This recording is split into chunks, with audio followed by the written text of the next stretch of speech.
I found the tube of lubricant tucked beneath a stack of Donovan's winter socks in a drawer I hadn't opened in months.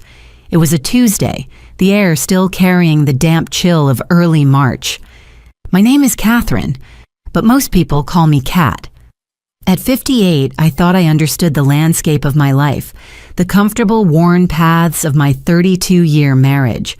This sleek, expensive-looking tube didn't belong in that landscape. I picked it up, my fingers brushing against the cool plastic.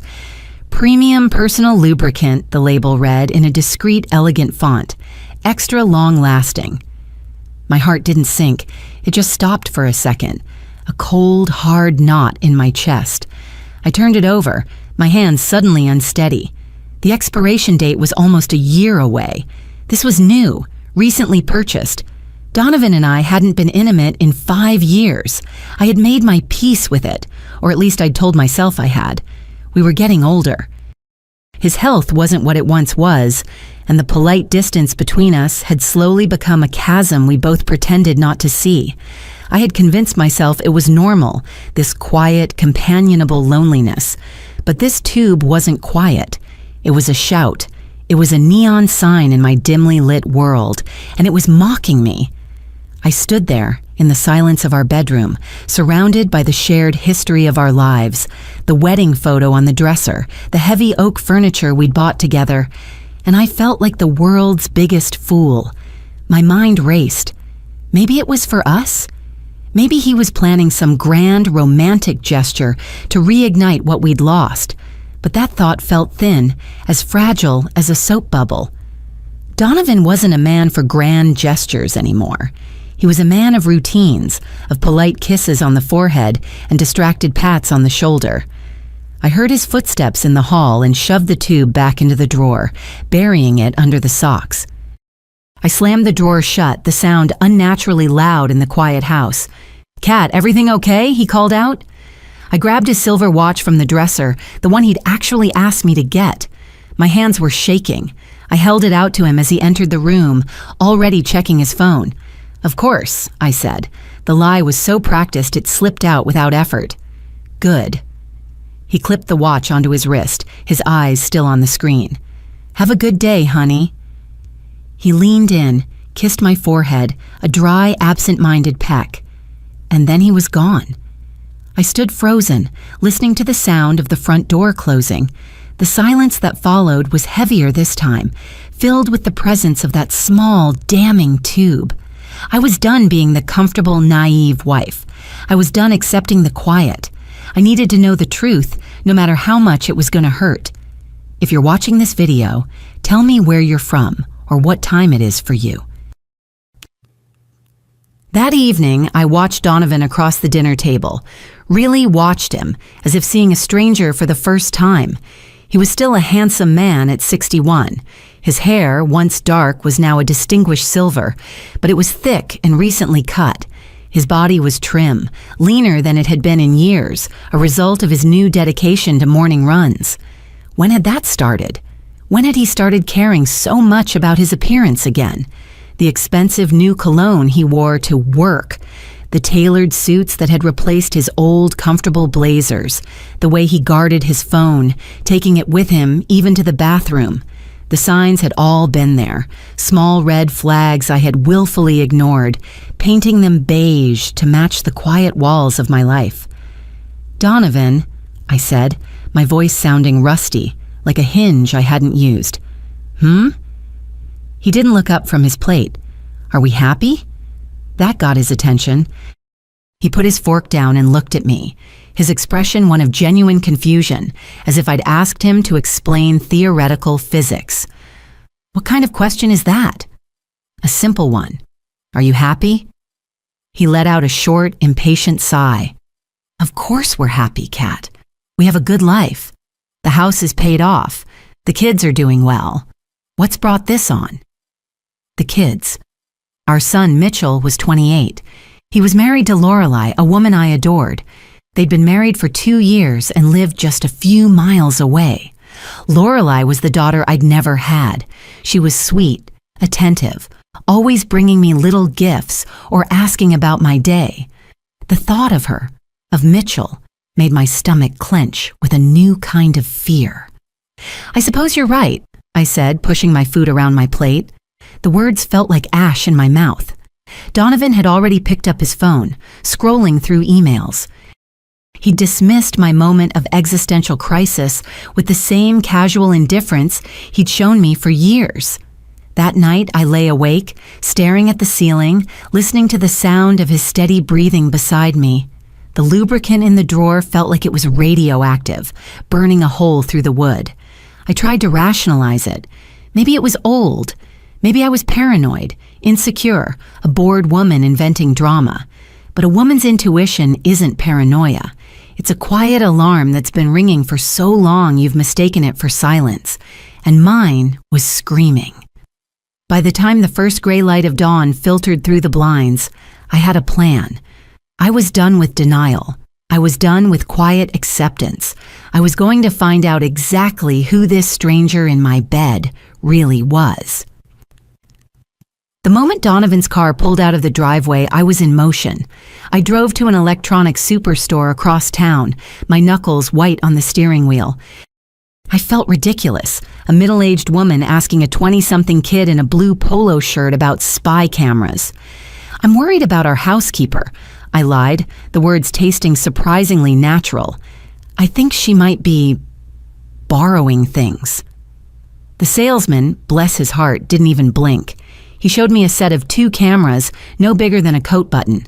They were wireless, motion-activated, and streamed high-definition video directly to an app on my phone. They recorded everything to a secure cloud server. "They're perfect," I said.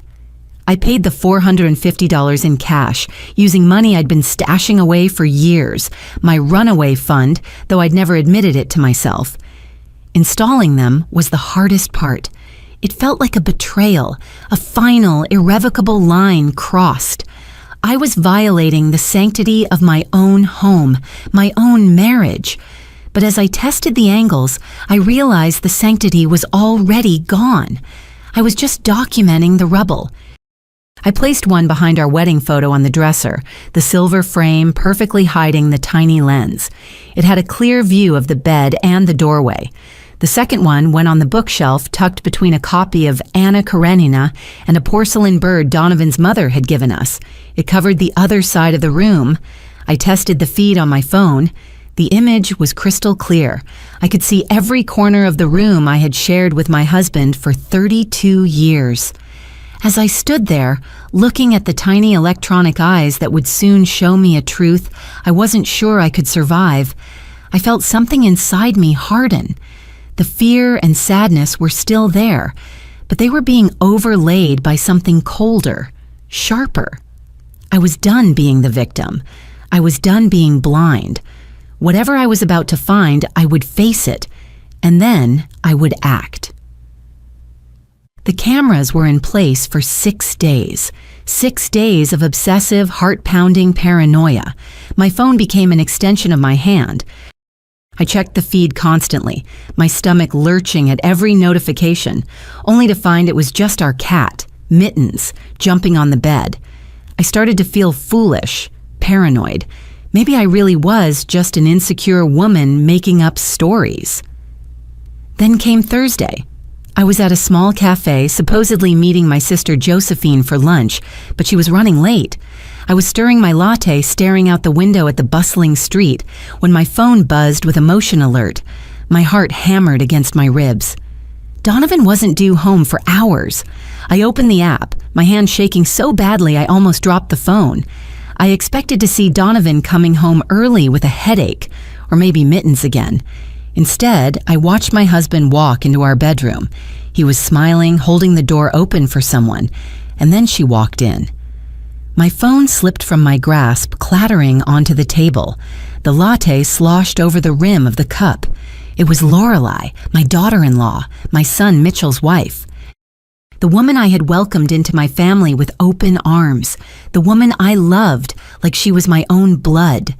Donovan's arm was around her waist, a gesture so intimate, so practiced, it was clear this wasn't their first time, not their 10th. I stared at the screen, unable to breathe. People around me were chatting, laughing, living their normal lives, while I was watching my world detonate in real time on a 3-inch screen. I forced myself to pick up the phone. I forced myself to keep watching. I needed to see it all. I needed the full, unvarnished, agonizing truth. They moved with the easy, languid comfort of long-time lovers.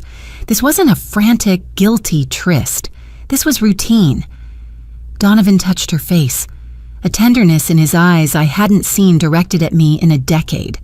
Lorelei laughed at something he whispered, that bright, genuine laugh I thought was reserved for family dinners. She looked so young, so vibrant. They started undressing each other. I almost threw the phone across the cafe, but I held on. I watched my husband, the man I had spent my life with, make love to my son's wife. In my bed, on my sheets, he was passionate, attentive. He was a different man, a man I remembered from our youth, a man who had been gone for so long I'd thought he was dead. But he wasn't dead. He was just performing for a different audience. This wasn't just about sex. It was about connection. It was about intimacy. It was about everything that had been systematically drained from my marriage. So slowly, I hadn't even noticed it was gone. I watched the timer on the screen. 23 minutes. 23 minutes of my humiliation. When they finished, they didn't jump up and get dressed. They lay in our bed, tangled together, laughing and talking. Donovan was playing with her hair. My sister, Josephine, tapped on the cafe window, waving and smiling. I fumbled with the app, my vision blurring with tears I refused to let fall, and shut it down. I waved back, forcing a smile that felt like it was cracking my face in two. "Sorry I'm late," she said, sliding into the booth. "Traffic was a nightmare. You okay, Kat? You look like you've seen a ghost." "I'm fine," I whispered. "Just a headache." I don't remember the drive home. I must have pulled over at some point because I found myself in a supermarket parking lot with no memory of getting there. By the time I reached my house, Donovan's car was gone. The bedroom was exactly as I'd left it. The bed was made. The pillows were fluffed. If not for the video file now saved to a secure cloud, I would have thought I was insane. I sat on the edge of the bed, the same bed where they had been just hours before. The betrayal was suffocating. It wasn't just Donovan. It was Lorelei. She was family.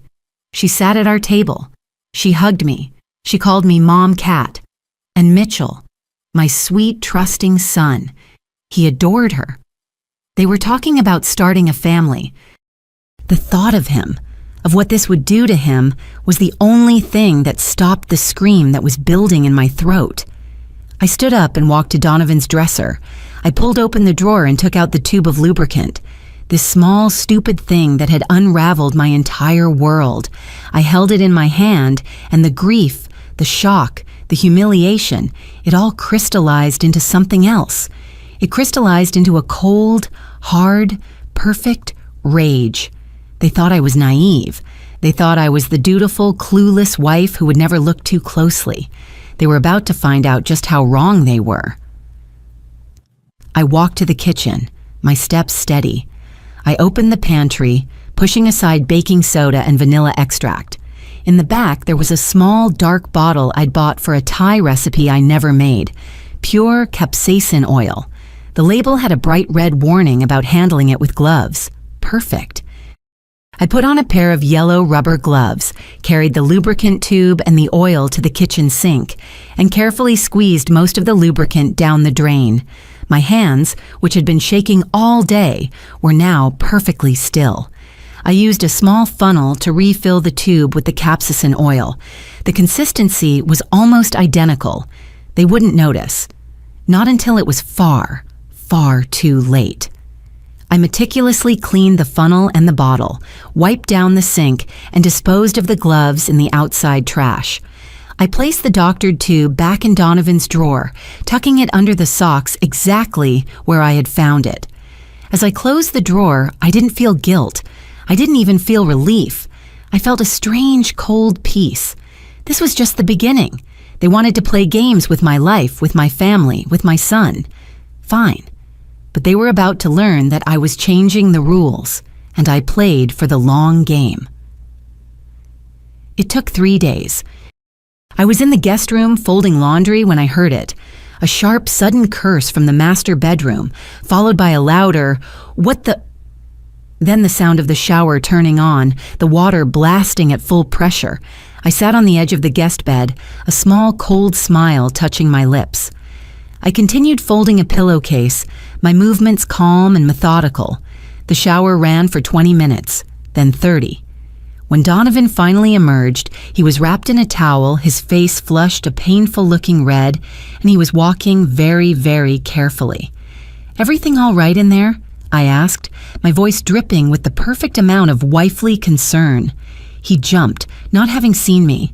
"Fine, just irritation," he muttered, avoiding my eyes. "Must be that new detergent you bought. It's too harsh." "Oh no," I said, standing up. "That's terrible. I'll switch back to the old brand right away." "Yeah, you do that." He hobbled into the closet and I heard him rummaging around, probably for some kind of soothing cream. The small, petty victory felt good, but it was hollow. The real problem was still there. Over the next 2 weeks, I became a detective. I documented every encounter. The camera feeds became my obsession. I saved every video, took screenshots, and backed them up to 3 different hard drives. What I found was worse than I could have imagined. This wasn't a new fling. Their comfort, their shorthand, the way they moved around each other, this had been going on for months, possibly even before Mitchell and Lorelai's wedding. The worst part was watching Donovan. With me, he was a ghost, a tired, irritable man just passing through. With her, he was alive. He was charming, funny, and attentive. She was getting the man I had married. I was getting the leftovers. I started watching them at our Sunday family dinners, now that I knew the signs were laughably obvious. The brush of her hand against his as she passed the salt, the way her laugh was always just a little too loud at his jokes, the private, knowing glances they shared when they thought Mitchell and I were busy, and Mitchell, my heart broke for him. He sat there, holding his wife's hand, talking about their plans to start trying for a baby, completely oblivious that the woman he loved was sleeping with his father. The sheer, calculated cruelty of it took my breath away. The following Sunday, we were hosting a family barbecue. It was a beautiful day, but I felt a storm gathering. Mitchell ran to the store to get more ice, leaving Donovan and Lorelai alone on the back patio. I was in the kitchen, pretending to mix potato salad, standing right next to the open window. Their voices drifted in, low and urgent. "He's starting to ask questions, Donovan," Lorelai was saying. Her voice was sharp, not the sweet, gentle tone she used with Mitchell. "He keeps asking why I'm not ready to try for a baby yet. I'm running out of excuses." "Just tell him you want to wait another year," Donovan replied, his voice calm. "We need more time to figure this out." "Figure what out?" she snapped. "You keep saying that. You keep saying you're going to leave Catherine, but when? I can't keep living this lie forever, pretending to be happy with your son." My hand stilled on the mixing bowl. "Leave me?" "I know, sweetheart. It's complicated," Donovan said, his voice placating. "The business, the house, everything is tied up with her. I have to be strategic." "Strategic," she repeated, her voice bitter. "That's what you always say. Meanwhile, I'm stuck." "It won't be much longer," he promised. "I'm meeting with my accountant next week. Once I get everything arranged financially, we can be together. Properly." I gripped the counter, my knuckles white. They weren't just having an affair. They were planning a new life. A life built on the ruins of our family. Donovan was going to leave me, destroy his own son, and run off with Lorelai. And Lorelai. She had never loved Mitchell. He wasn't a husband to her. He was a stepping stone, a convenient cover story. These weren't two people who had made a mistake. They were predators, and they were methodically planning to destroy my son and me. That night, after Donovan was asleep, I sat in the dark of my living room and opened my laptop. I wasn't just going to document their affair, I was going to end it. I typed "best divorce attorney financial fraud" into the search bar. I found her on the third try, Madeline Sharp. Her online profile was formidable. She wasn't one of those amicable separation lawyers. Her reviews were all from high-stakes, complex divorces involving hidden assets and corporate malfeasance. Her clients called her a shark, ruthless, and brilliant. She was perfect. I scheduled a consultation for the following Tuesday when Donovan was supposedly on a one-day business trip. For all I knew, he was at a beach resort with Lorelai. Madeline's office was all glass and steel, intimidating and cold, but the woman herself was sharp, focused, and radiated a competent energy that calmed my nerves. She was in her 50s with silver hair pulled back in a severe bun and eyes that missed nothing. "Tell me everything, Mrs. Henderson," she said, her pen poised over a legal pad. So I did. I told her about the lubricant, the 5 years of neglect, the cameras, the videos. I told her about Lorelai. I told her about the conversation I'd overheard on the patio. I expected her to be shocked. She wasn't. But when I mentioned it was her daughter-in-law, I saw a flicker of something in her eyes, not shock, but disgust. "This is particularly egregious," she said, her voice flat. "The courts do not look kindly on this kind of familial destruction. But adultery is just a morality play. The real case is the money." "What do you mean?" "Your husband said he was getting his finances arranged before he leaves you," she said, leaning forward. "That is code for hiding assets. He is planning to steal your half of the marital property before he serves you with papers. We need to find out what he's moving and where." "How do we do that?" "You have cameras," she said. "Can you get audio? The cameras in the bedroom are good, but he won't discuss his offshore accounts in bed. He'll do it in his office or on the phone. We need proof of financial malice." I could try," I said, my mind racing. "Good. Get me that proof, Mrs. Henderson. Get me proof that he is actively defrauding you, and I won't just get you a divorce. I will get you everything." The next day, I went back to the electronics store. I bought a different kind of device this time, a high-fidelity audio recorder, voice-activated, with a battery that lasted for a week. That night, I waited until Donovan was in the shower. I slipped into his home office, my heart pounding. His office was his sanctuary. I'd barely been in it for years. I taped the tiny recorder to the underside of his heavy mahogany desk, right near the front where he sat. It was invisible unless you were on your hands and knees. Then I planted another one. The bedroom cameras were great for video, but the audio was muffled. I slid a second wafer-thin recorder between the mattress and the box spring, right under where Donovan slept. Then I waited. It was the longest 3 days of my life. I watched him on the cameras, going in and out of his office, talking on the phone, working late. I saw him and Lorelai meet in our bedroom again, their encounter just as casual and sickening as the first. I waited until he left for his morning run on Saturday. I retrieved both recorders, my hands shaking. I sat in my car in a deserted parking lot and plugged my headphones into the first device, the one from the office. It was mostly just him talking to clients, the boring drone of his business. Then I listened to the recorder from the bedroom. I fast-forwarded through their physical encounter, my stomach roiling. I stopped when I heard them talking afterward, their voices crystal clear. "I can't wait until this is all over," Lorelai's voice said, sounding petulant. "Playing the loving daughter-in-law is getting exhausting. Kelly absolutely adores me. She has no idea what's coming." "You're doing a great job," Donovan's voice chuckled. "Sometimes I feel bad about Mitchell, though," she said. "He's so trusting. He really loves me." "Don't start feeling guilty now," Donovan warned. "We're too close. Besides, he'll be fine. He's young. He'll find someone else.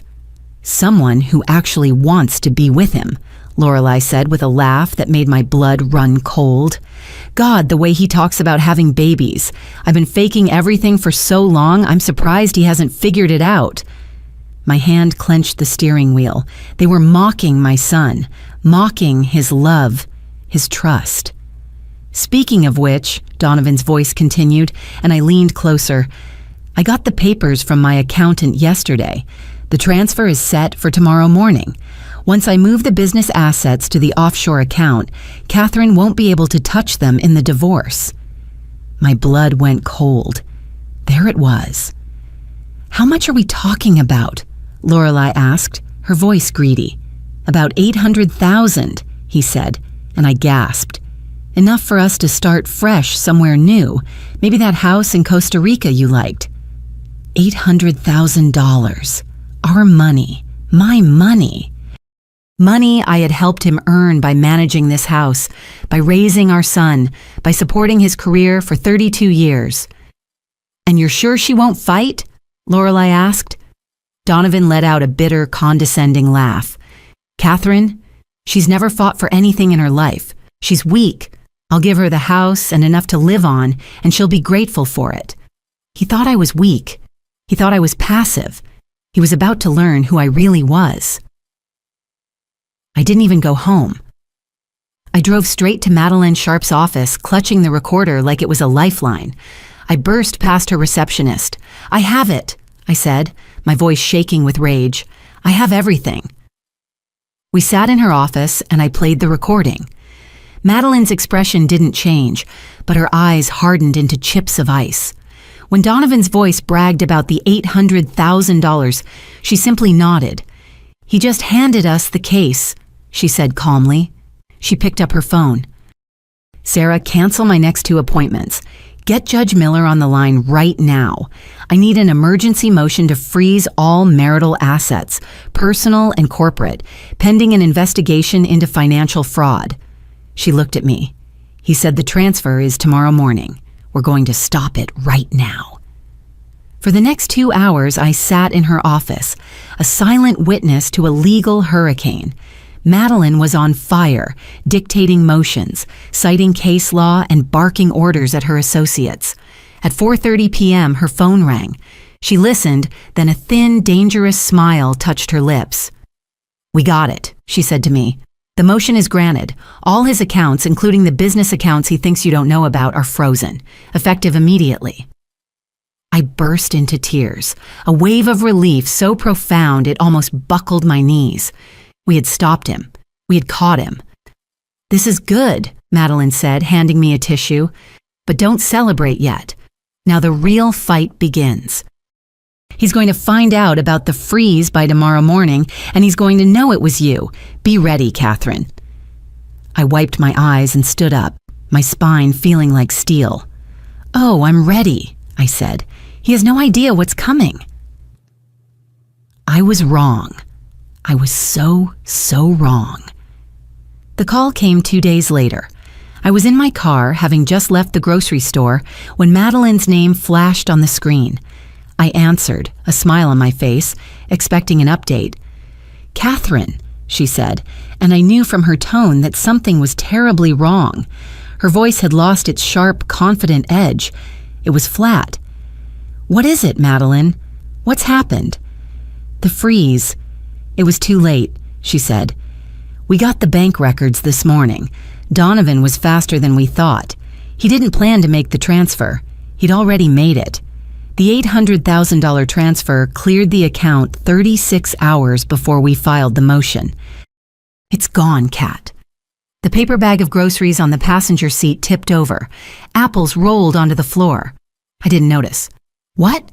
No, that's not possible. The recording, he was bragging about a final transfer, a smaller one. The bulk of the money, the $800,000, was already offshore. He's been planning this for months, long before you found that tube.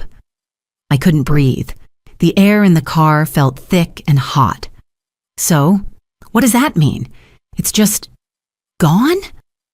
Offshore accounts are a nightmare, she said, and I could hear the frustration in her voice. We can fight for it, but it will take years and hundreds of thousands in legal fees to even trace it, and he'll likely just move it again. For all intents and purposes, Catherine, the money is lost. I ended the call. I sat in my car in the parking lot, surrounded by the mundane sounds of shoppers and cartwheels. I had lost. I had the evidence. I had the proof of his affair, of his cruelty, of his theft. And it didn't matter. He had won. He had the money. He and Lorelei were going to Costa Rica with my future, and I was left with a pile of useless video files. The rage I'd felt before was nothing compared to this. This was a cold, black, suffocating fury. I drove home in a daze. I walked into the house, and Donovan was there, sitting at the kitchen island, reading the paper as if it were any other day. He hadn't been served yet. The accounts were frozen, but the bulk of the money was safe, so he probably just thought it was a temporary bank error. He had no idea that I knew. He looked up at me and smiled, a small, absent-minded smile. "Hey, Kat. Slow day?" I looked at him. This man who had stolen my life, my money, and my son's happiness. He was sitting in my kitchen, smiling at me, secure in the knowledge that he had outsmarted me, secure in his belief that I was too weak to ever fight back. He thought he had already won. He had his $800,000. He had his escape plan, and in that moment, my entire strategy shifted. Madeline was a lawyer. She fought with motions and injunctions, but I wasn't a lawyer. I was a wife and a mother, and he had turned my family into a war zone. I couldn't get the money back, not with lawyers. He had hidden it too well, but I could take everything else. If I couldn't take the money, I would burn his world to the ground. I would make his reputation so toxic, his name so synonymous with disgust, that his $800,000 would be all he had left. He wouldn't have his business. He wouldn't have his partners. He wouldn't even have the respect of a stranger. Public humiliation was no longer just a tool for justice. It was my only weapon. He thought I was weak. I was about to show him what a woman with nothing left to lose looked like. The invitation arrived 2 days later.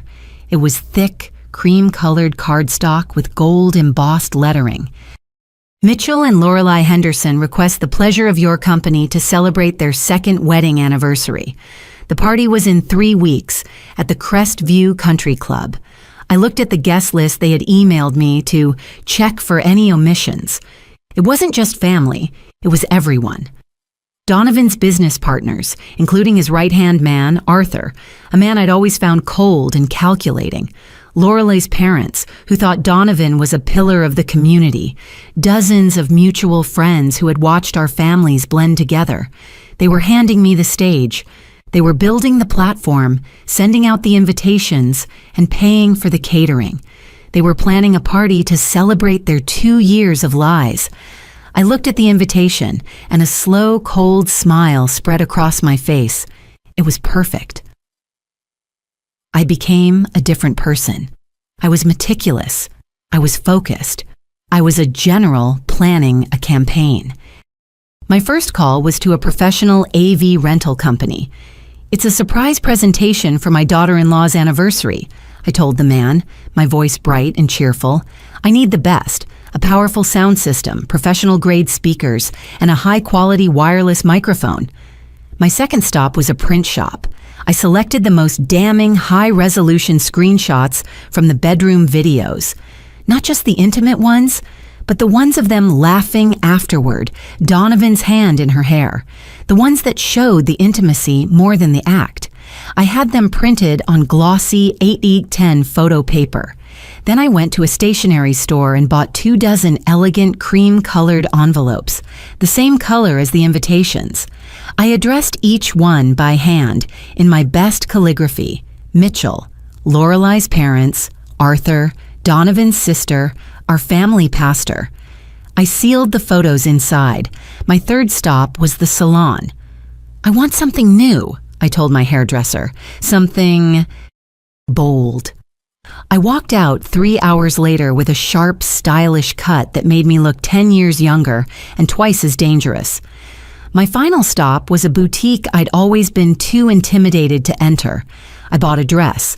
It wasn't a mother-of-the-groom dress in beige or navy. It was a sheath dress in a deep, shocking scarlet. the kind of dress you wear when you want to be seen.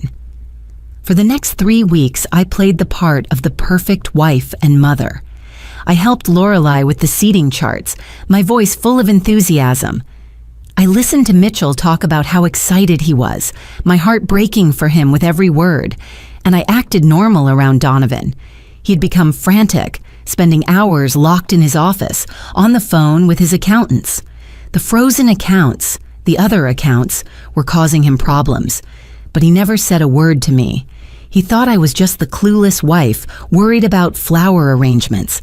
The night before the party, I laid everything out: the dress, the microphone receiver, the stack of envelopes. Tomorrow, everything would end, and everything would begin.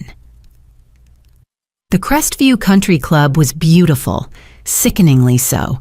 Twinkling lights were draped from the rafters, and white roses adorned every table. A jazz trio played softly in the corner. I arrived early using the excuse of helping with the place cards. The AV guy was already there. "Just set it up near the DJ," I told him, slipping him a $100 bill. "And please be discreet. It's a surprise." He set up the speakers, which blended perfectly with the DJ's own equipment. I hid the microphone and receiver under my assigned table. My purse, heavy with the envelopes, sat on my chair. Guests began to arrive. I smiled, I hugged, I accepted compliments on my dress. "Catherine, you look stunning. Red is your color." Donovan arrived looking every inch the proud patriarch in a custom navy suit. He kissed my cheek, his lips dry. "You look nice, Cat," he said, his eyes already scanning the room for his partners. I saw him clap his partner, Arthur, on the back. Arthur, a tall man with a perpetually bored expression, nodded curtly. I'd always suspected Arthur knew more about Donovan's finances than I did, that he'd probably helped facilitate the offshore accounts. He was part of the problem. Then the happy couple made their entrance. Lorelai was breathtaking in a cream-colored dress that clung to her body. She looked like a bride again. Mitchell was beside her, his arm around her waist, his face alight with a deep, genuine love that made me want to weep. He was so happy, and I was the one who was about to destroy it. For a second, my resolve wavered. Could I do this to him? Then I saw Lorelai, while hugging Mitchell, glance over his shoulder at Donovan. It was a tiny look, a flicker of a smile, but it was there. A shared secret, a shared joke, and my resolve hardened like granite. He deserved the truth no matter how much it hurt. Dinner was a blur. I pushed food around my plate, my stomach a tight knot of adrenaline. Donovan, beside me, was texting furiously under the table, his brow furrowed. The frozen accounts were clearly still a problem. Good. After the main course, the speeches began. Mitchell stood up, his glass raised. "To my soulmate," he said, his voice thick with emotion. "Lorelai, these past 2 years have been the best of my life. You are the most amazing woman I've ever known, and I can't wait to start our family together." A wave of ahs went through the room. Lorelai dabbed at a tear that I knew was fake. I gripped my napkin in my lap until my knuckles ached. Then Lorelai stood. "Thank you all for coming," she said, her voice trembling beautifully. "I am so blessed. To my wonderful Mitchell, I love you, and to Donovan and Catherine." She looked right at me, her eyes shining. "Thank you for welcoming me into your family. You've been like a true mother and father to me." The audacity of it. The sheer theatrical nerve. The DJ, a young man I'd spoken to earlier, took the mic. And now, for a special closing toast from the mother of the groom, Catherine Henderson. A polite smattering of applause. I stood up, smoothing my red dress. I walked to the front, my heels clicking on the hardwood floor. I ignored the DJ's proffered microphone and reached under the table for my own, the professional-grade wireless mic. I switched it on. The small pop of the speakers turning on made the room go quiet. "Thank you all for being here," I began, my voice clear and steady, amplified throughout the entire ballroom. "It means so much to see you all here, celebrating Mitchell and Lorelai." Mitchell was beaming at me. Donovan was finally off his phone, looking at me with mild confusion. Lorelei had a tight, fixed smile, probably wondering why I'd brought my own sound system. Marriage is a sacred institution, I continued, my voice calm. It's built on trust, on honesty. When two people promise to forsake all others, we believe them. We trust them. The room was very, very quiet now. But sometimes, I said, my voice dropping just a little, people make promises they have no intention of keeping. Sometimes the people we trust the most are the ones who betray us in the most unimaginable ways. Mitchell's smile faltered. He frowned, confused. Mom, what are you doing? I'm telling the truth, sweetheart, I said, my voice softening for a moment. Something that has been in very short supply. I pulled my phone from my purse and plugged the adapter into the AV system's main console. I've learned some very interesting things about my family recently, I said into the mic. And I think you all deserve to hear them too. I pressed play. Lorelei's voice, sharp and clear, filled the room, 10 times louder than her speech. I can't wait until this is all over. Playing the loving daughter-in-law is getting exhausting. A collective gasp went through the room. People looked around, confused, thinking it was a mistake. Then Donovan's voice, chuckling. You're doing a great job. Kelly absolutely adores you. She has no idea what's coming. The reaction was instantaneous. Mitchell went white as a sheet, his mouth falling open. Lorelei jumped to her feet, her face a mask of panic. Turn it off, she shrieked. Oh, but this is the best part, I said calmly into my microphone. The recording continued. Sometimes I feel bad about Mitchell. Don't start feeling guilty now. We're too close. God, the way he talks about having babies. I've been faking everything for so long. Mitchell looked at Lorelei, his expression shattering. Lori? What is that? Then came the finale. Speaking of which, I got the papers from my accountant. Once I moved the business assets to the offshore account, about $800,000, Donovan stood up so fast his chair crashed to the floor. Kelly, stop this. This is insane. You've lost your mind. Sit down, Donovan, I commanded, my voice booming through the speakers. Everyone deserves to hear what kind of man you really are. The man who brags about his wife being too weak to fight back as he steals her money. The room was in chaos. People were standing, shouting. Lorelei's mother was staring, her hand over her mouth. It's fake! Lorelei screamed, tears of rage, not remorse, streaming down her face. She's lying! She's jealous of me. She's faked all of this. She's right, Donovan yelled, his face purple. That's not us. It's AI. It's a deep fake. She's trying to destroy us. Fake, I said, my voice cutting through the din. You're right, Donovan. Audio is so easy to fake these days.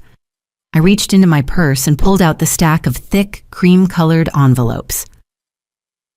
I walked, not to Donovan, not to Lorelei, but to my son. Mitchell was still standing, frozen, staring at his wife with a look of utter, heartbreaking betrayal.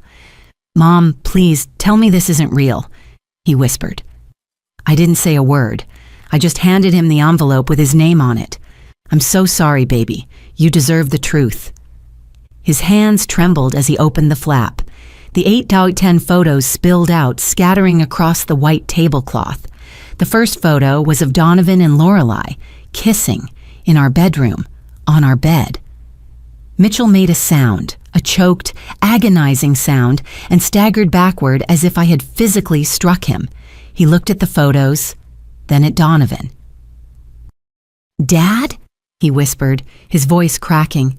Dad, how could you? You bitch, Lorelei screamed at me, her mask of perfection completely gone. You vindictive, crazy bitch. You've ruined everything. No, Lorelei, I said, turning to face her, my microphone still live. You ruined everything. You ruined my son. You ruined my family. I'm just turning on the lights. I walked through the room, handing out the other envelopes. to Lorelai's stunned parents, to Donovan's sister, and the last one, to his partner, Arthur. "I believe this concerns your company's finances as well," I said politely, handing it to him. Arthur took the envelope, his face unreadable. He opened it, looked at the photo, then at the printed transcript of the $800,000 conversation I had included. He didn't say a word. He just slowly, deliberately put the photos back in the envelope and looked at Donovan. Donovan was cornered.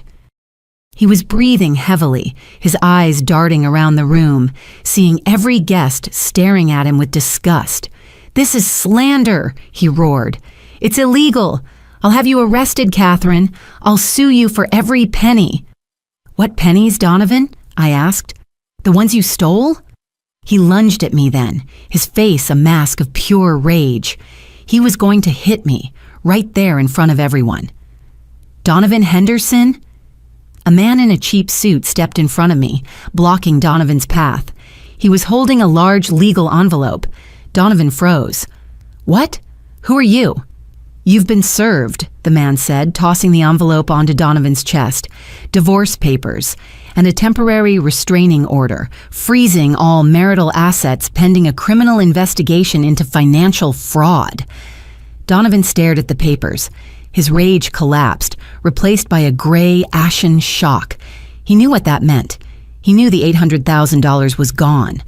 But he hadn't known I was coming for the rest. The party was over. Guests were flooding out, whispering, many holding up their phones, recording the entire downfall. Lorelai was sobbing hysterically, her mother dragging her from the room. Mitchell just sat at his table, his head in his hands, surrounded by the photographic proof of his ruined marriage. Donovan, desperate, looked around. His eyes landed on his partner. "Arthur," he pleaded, his voice hoarse. "Arthur, tell them this is a lie. It's slander. Tell them." Arthur, who had been watching the entire scene with a cold, analytical stillness, adjusted his tie. He stepped forward. "I can't do that, Donovan," Arthur said, his voice quiet but carrying in the sudden silence. Donovan's eyes widened. "What?" "Arthur, we're partners." "Were, Donovan," Arthur corrected him. "After hearing that audio, I had our auditors run a preliminary check this past week. I was hoping it was a misunderstanding. It wasn't. You've been embezzling from the partnership account for over a year." If Donovan had been pale before, he was a ghost now. Arthur looked around at the few remaining guests, his voice ringing with authority. "For anyone here who has dealings with our firm, please be advised, Astra Holdings is severing all ties with Mr. Henderson, effective immediately. We will be cooperating fully with the authorities." He gave Donovan one last look of pure, unadulterated contempt. "You're not just a cheat, Donovan. You're a thief, and a stupid one at that." Arthur turned and walked out of the ballroom, leaving Donovan completely and utterly alone in the wreckage of his life. I looked at the chaos I had created. I felt nothing. No, that wasn't true. I felt a strange, profound calm. It was done. The truth was out. I walked over to my son, put my hand on his shoulder. He flinched, but didn't look up. "Let's go home, Mitchell," I said softly. I walked out of that ballroom, my head held high, leaving the man I had loved for 32 years to face the ruins of the life he had destroyed. For the first time in years, I could finally breathe. 6 months later, I was sipping coffee in my new apartment. It was smaller than the house, but it was mine. It overlooked a lake, and the morning sun streamed in, painting the water in gold and pink. The divorce had been brutal, public, and swift. Donovan's public humiliation, combined with Arthur's testimony and the forensic audit Arthur's team had provided, had been a perfect storm. To avoid criminal prosecution for embezzlement and fraud, Donovan had been forced to agree to a settlement. Madeline had been magnificent. The $800,000 was gone, but she argued that it should be counted against his half of the assets. The judge, calling Donovan's behavior morally reprehensible, agreed. I received the house, 70% of all remaining marital assets, and significant alimony. I sold the house immediately, wanting to wash the memories away, and bought this apartment with the proceeds. Donovan had been forced to liquidate his share of the business to pay me and the partners he'd stolen from. The $800,000 he had fought so hard to steal was likely all he had left. I heard through my sister, Josephine, that Donovan and Lorelei were living in a small rental in Florida. His reputation was destroyed. No one would do business with him. They had their money, but they had nothing else. Lorelei's parents had disowned her. Her mother had called me, crying to apologize. Lorelei, the girl who had wanted everything, was now tied to a disgraced, bitter old man, living in obscurity. My heart still ached for Mitchell. The first few months had been devastating. He had moved in with me for a while, a ghost in his old bedroom, barely speaking. He was grieving not just his wife, but the father he had worshipped. But Mitchell was strong. With therapy and the support of his friends, he began to heal. He filed for divorce, which Lorelei didn't contest. He started to rebuild. Last week, he brought a woman named Sarah to dinner. She was a teacher with a quick laugh and kind eyes. And the way Mitchell looked at her, it was different. It wasn't the blind adoration he'd had for Lorelei. It was the calm, easy happiness of being with someone who truly saw him. "She's amazing, Mom," he told me later. "I never realized how lonely I was with Lorelei until I met someone who just gets me." My own healing had come from an unexpected place. My sister Josephine had practically dragged me to a pottery class at the local community center. "You need to do something with your hands," she'd insisted. "Something that isn't clenching them in rage." I had never been artistic, but the moment my hands touched the wet, spinning clay, something clicked. There was an honesty to it. The clay didn't lie. It responded only to the pressure I applied. It was solid, real. My instructor, Rachel, a wry woman in her 60s who had been divorced for a decade, became my mentor. "Clay is better than husbands," she'd say. "It doesn't talk back, and when it disappoints you, you can smash it and start over." My little apartment was now filled with my creations, lopsided bowls, elegant vases, and small, whimsical sculptures. They were proof that I could make something beautiful out of a shapeless mess. The studio became my sanctuary, my support group. It was filled with women like me. Martha, whose husband had left her for his therapist. Louise, a recent widow learning to be alone for the first time in 30 years. We were an army of women rebuilding our lives from the ashes, and we were doing it together. Last month, my new friends had bullied me into entering one of my vases in the county art fair. To my astonishment, I won second place. The prize was just a $50 ribbon, but I'd hung it on my refrigerator like it was an Olympic medal. This morning, as I sat drinking my coffee and looking at that ribbon, my phone rang. It was an unknown number, but for some reason, I answered it. "Am I speaking with Catherine Henderson, the ceramics artist?" a man's voice asked. I paused, a smile spreading across my face. It was the first time anyone had ever called me that. "Yes," I said, my voice strong. "Yes, it is." "My name is Julian Miles," he said. "I own the Morrison Gallery downtown. I saw your piece at the fair, and I've been hearing wonderful things about your work. I was wondering if you might be interested in discussing a possible solo exhibition." I looked out the window at the lake, sparkling in the bright morning sun. My old life was gone, taken from me by betrayal and lies. But Donovan and Lorelei hadn't destroyed me. They had set me free. I was 58 years old, divorced and just getting started. And for the first time in my life, I couldn't wait to see what happened next. "Mr. Miles," I said, my heart full of a feeling I hadn't dared to imagine. "I would be absolutely delighted."